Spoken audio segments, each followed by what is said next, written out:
seems to me that our world is full of confusion right now. I see the road to Glasgow as a road to climate clarity. But are we getting closer, or is the global fog just as thick as ever? We're in the south of France at the IUCN to find out if the world can come together to clear the haze of climate change on this episode of Road to Glasgow.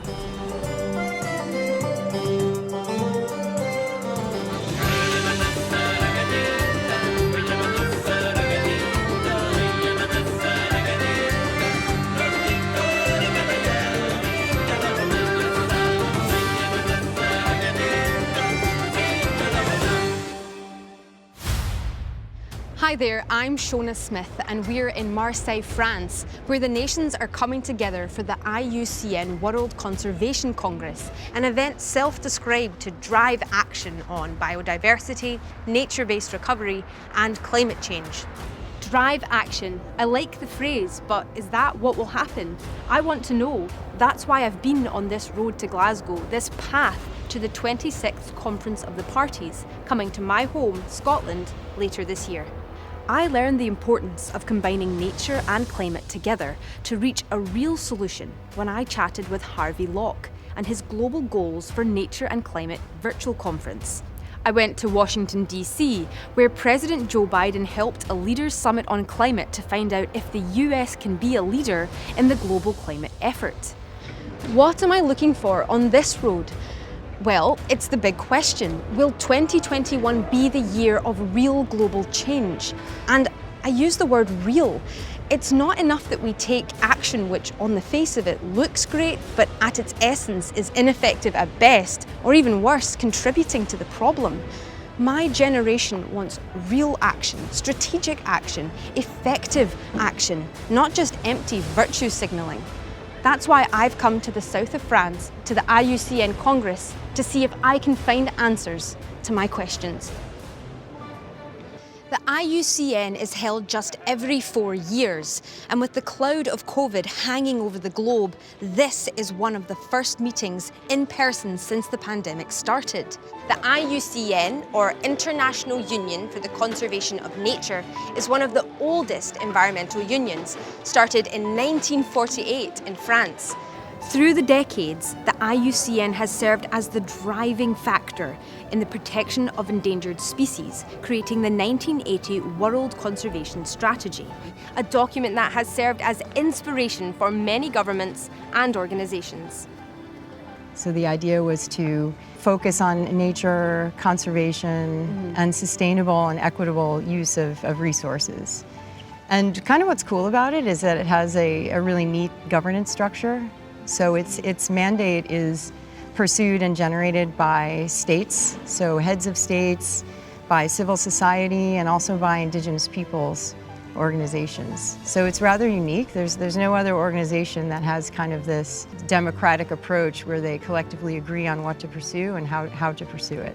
What are some of the recent big wins or successes of the IUCN through the years? The biggest ones would probably be the Red List.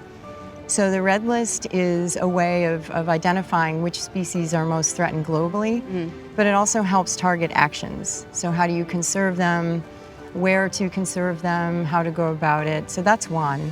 And then really recently, there was a sort of a call to action for something called nature-based solutions that IUCN kind of pioneered and has been doing with its members and partners to really put nature at sort of the center of development and economic growth. One reason the IUCN is an important coming together here in September 2021 is because of its proximity to the Conference of the Parties, or COP, that will be held in Glasgow in November.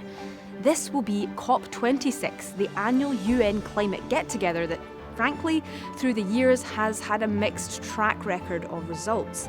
While many years it's just been talk, there has been some action, like the Kyoto Protocol and the Paris Agreement, for which the foundation was laid during the previous COP20 in Lima, Peru, where Manuel Pulgar-Vidal served as president.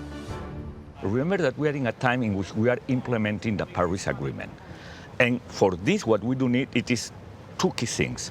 First, to land domestically our objective. It is not too much to continue discussing globally. It is to ground it domestically action. And to do that, what we do need it is countries with clear national determined contribution or climate plans with clear targets, well connected to long-term strategies. Something that I would like to encourage countries, it is to work in their long-term strategies.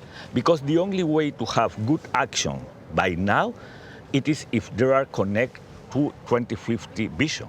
So both documents are important.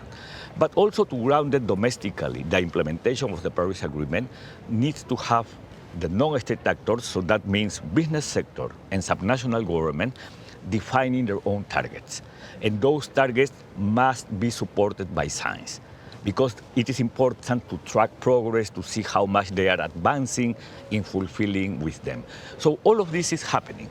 And I think that if we have a good COP26 by the end of this year, we could celebrate a good year. That for sure it wouldn't be enough. We need to continue doubling our effort by 2022 and beyond to continue making possible the full implementation of the Paris Agreement and their objectives. Another takeaway for me after spending time with people at the IUCN Congress is that there are some real wins happening, that it's not all doom and gloom. For someone like me that wants to see real action and effective action, this is great to see. So in the open ceremony, there were these amazing commitments made by both the French and Greek governments to go beyond their initial conservation targets and focus on the Mediterranean in particular, which is really cool. That's where we are. That's where we're having this Congress. And so an increased focus there is really powerful. And many other announcements, and in particular in build-up to the Convention on Biological Diversity, and also the upcoming Convention of Parties for the United Nations framework for the Convention on Climate Change. It's a mouthful, but we're really hoping for some ambitious commitments that will lead into both of those COPs that will really help further the links between biodiversity and climate change. As the world gets ready for COP26 in Glasgow, how will the COVID-19 pandemic affect the meetings? What has been its effect at IUCN? And what role does religion play in the environmental efforts? Let's find out when we return on the road to Glasgow.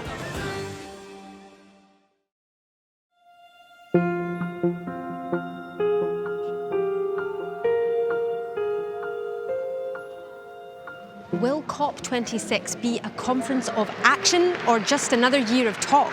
While the temperatures rise and harsh and damaging weather simply gets more extreme. And as far as action, how has the COVID-19 pandemic impacted meetings and conferences like this one? It's clear that attendance has felt an impact at this first worldwide meeting since the pandemic started. And no doubt it's going to serve as a template for how to conduct conferences in the post-COVID age. On one hand, there is a real advantage to face-to-face meetings. And on the other, virtual capabilities allow a much wider audience to be involved. I caught up with several leaders in the climate community at the IUCN Congress to find out. Every sector is impacted, and we had to postpone twice. And at one moment it was even debated, should it be canceled altogether? And that was really heartbreaking. But the French government really stepped up and said, well, look, we will put in place every precaution possible. We will make this as safe as possible. We don't want to lose this opportunity to pursue the meeting. So we decided to go ahead, and it's the first ever hybrid Congress, so electronic and in person. And it looks like the numbers are still kind of coming in, but it looks like we may even have as many participants when you combine electronic with in-person as we've had in prior Congresses. 80% of the world's population claim to follow a spiritual path. While some see religion as an obstacle, others see it as an opportunity to really make a difference in the climate culture. Taking care of the earth is, after all, a God-given duty in many religions. Bishop Thomas Schirrmacher addressed the IUCN, and I got a chance to ask him what role religion plays in healing climate and nature. The first step, I would say, is in the right sense, the church can take it out of politics. Don't misunderstand me. If you want to change something, you need politics. Yeah, but we have often the fights about political views of climate change, and what is the responsibility of humans. Yeah? We can take it back and say, let's start very simple. First chapter of the Bible, originally the Jewish Tanakh, and of course taken over by Christianity, that says humans are there to work and to preserve the world. Humans are responsible for the whole creation. Yeah? Jesus says the basic is love God, love your neighbor as yourself. And if you love God, if you love the Creator, that includes you love the creation. And that adds a lot of people who don't like the political agenda around certain things to the camp of those people pushing for it. Oscar Soria, a climate activist with Avaaz, agrees. I think it's a question of love and connection. And it might sound very hippie, but if you see, all the different books, especially in the Abrahamic religions, you will see there what is the connections between people. Indigenous peoples, in their oral traditions, in faith, they speak with Mother Earth, while in Abrahamic religions, we are the stewards of this. There is a common thing, which is that we are part of a bigger living system that actually calls us for a humility. And what we have seen in the last 20 years is different religious leaders calling just for that humility, that we are not the owners of the land, that we do have a moral responsibility towards the next generations. The road to Glasgow isn't just through cities, countrysides, forests. It also travels through the oceans. Mariasole Bianco of Italy has a special heart for the climate effort as it concerns the oceans. So first of all, it's so important to recognize the fantastic role that the ocean has been playing as our major ally in the fight of climate change. The ocean has been absorbing about 93% of the extra heat retained in atmosphere by greenhouse gases.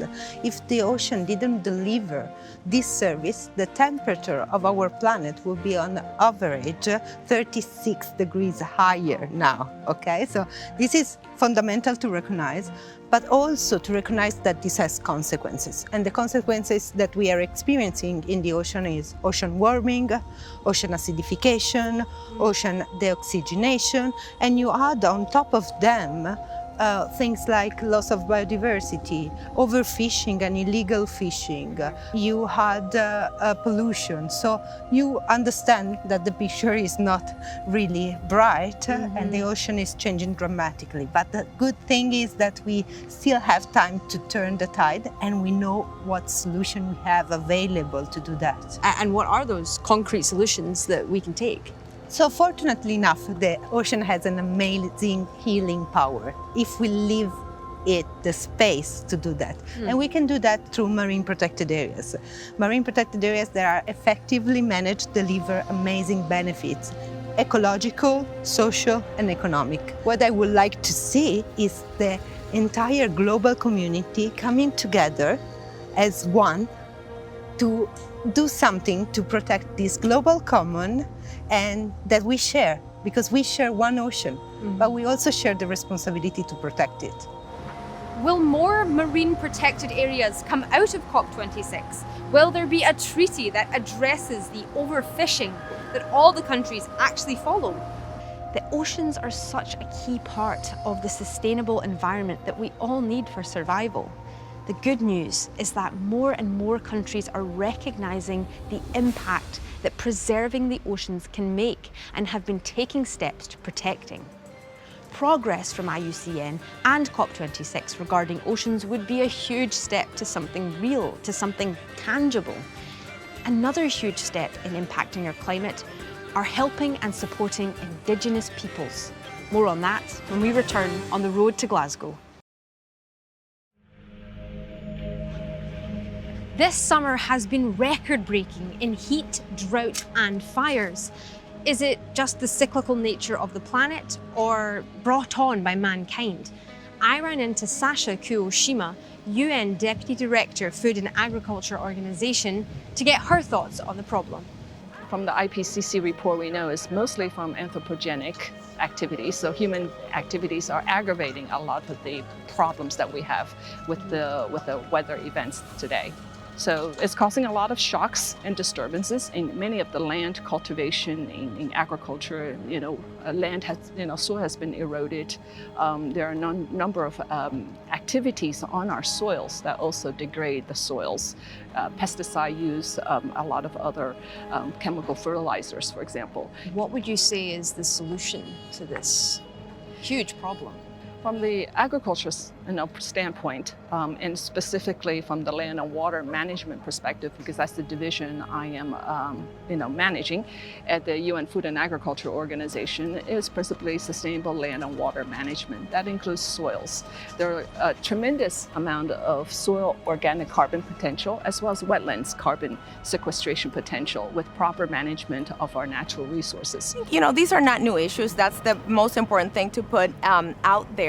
What the main threat is in the Americas where we work has been identified by scientists, by the IPCC, as impacts on ecosystems and the services they provide. Water security, that means not necessarily availability of water, because in the Americas we have more water than any other continent in the world, but the challenge is accessing those water resources, getting them to the people. And the third area of challenge has to do with extreme events. Their intensity and their frequency has augmented. The suggested solution is better land management, and few groups do land management better than Indigenous peoples. One thing I've learned as I've sat and listened at the IUCN Congress is the importance of Indigenous people groups in protecting our climate and nature. As we heard earlier, as a whole, Indigenous people are more in touch with nature. They directly live or die by the environment that surrounds them. Yet many governments don't protect them or even outright harm them. But the good news that I've been seeing on the road to Glasgow is a spotlight put onto their plight, and organisations will to stand with them and fight, like the Rights and Resources Initiative and Avaaz. We all know that 1.8 billion of indigenous peoples, local communities and Afro-descendant communities live in tropical forests that we're all talking about restoring and preserving to avoid climate change and to maintain biodiversity. But at the same time, what we are seeing is indigenous people have only less than 15% of their right to land and resources legally recognized. So there's a huge gap while they're preserving and conserving the tropical forest. At the same time, their rights are not fully recognized. So that's one major issue. What do you think is the solution to that? The formal recognition of the rights of local indigenous communities. And that recognition would be having new laws and policies that recognize those rights. But also in terms of the investment for the global climate agenda, instead of giving the money to the big organizations who already have a lot, invest directly to those indigenous people who are already investing actually, in kind and direct investment to maintaining the forest, preserving and conserving the forest. I think the indigenous people are the first responders of the climate and the biodiversity efforts. What we have seen is that they are the ones that do the job. They are the ones that are keeping our ecosystem safe. If you see which ecosystem, which forests are not impacted by forest fires, for instance, are the ones that are managed by indigenous peoples. The IPBES report, which is like the biodiversity counterpart of the IPCC, has put forward in 2019 a huge recognition of the role of traditional knowledge and indigenous wisdom in the protection of biodiversity. And they made it very clear that without those cultures, we are not going to make it. So as the road to Glasgow takes us closer to our destination, expectations are beginning to run high. We have built momentum for this COP. That momentum is fantastic. The point is how to avoid to lose that momentum. Remember that after Paris, we had 5 really bad years because of the polarization, because of Trump, because of politics. No? The point is that is something that we should avoid to duplicate or to repeat. If the COP26 it is able to leave a strong legacy and some ways to define a pathway for the next 3 to 5 years, that would be fantastic. adaptation and climate adaptation is a lot about water. You know, the sea level rise about water, the adaptation angle for water for both coastal and also freshwater systems is critical. That water is recognized through the COP26. So there is some sort of a commitment from our governments to not only look at carbon, but also the adaptation aspect from the water sector.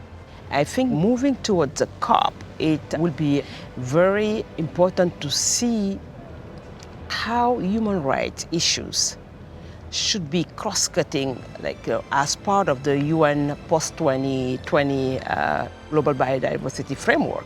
If the government really take that holistic approach of recognizing the rights, including human rights as part of the prerequisite, but also providing funding directly to indigenous people, local communities, Afro-descendant and women's network, that would really help meet the climate change agenda. I think that this idea of coming together as a global community, for example, for the protection of the high sea, we need a new treaty, but we need also to realize that ocean protection means protecting our future as a species living in this planet, but also the one of other million species living with us, and they are fundamental for our existence. So I hope really to see strong collaboration and commitment. So I hope that for COP26, frankly, we put the ambition levels very high. I hope that we get an end with the lip service and we get more action in consideration of those generations that are coming after us. My children, the children of others, and their children as well. Even those that are not born, they have a right to our planet. Here at the IUCN, there was a lot of voting, a lot of talking. I'm going to be interested to see if it leads to real action. The leaders of France and Greece kicked off the IUCN with great announcements of increasing their country's goals. But as we leave Marseille, will what transpired here translate to real change? We shall see. As the people head back to their home countries from the south of France, our next big stop on the road to Glasgow is New York Climate Week in September. I'm going to go and see if I can find more answers to what can realistically be done by a global community coming together. See you next time on the road to Glasgow.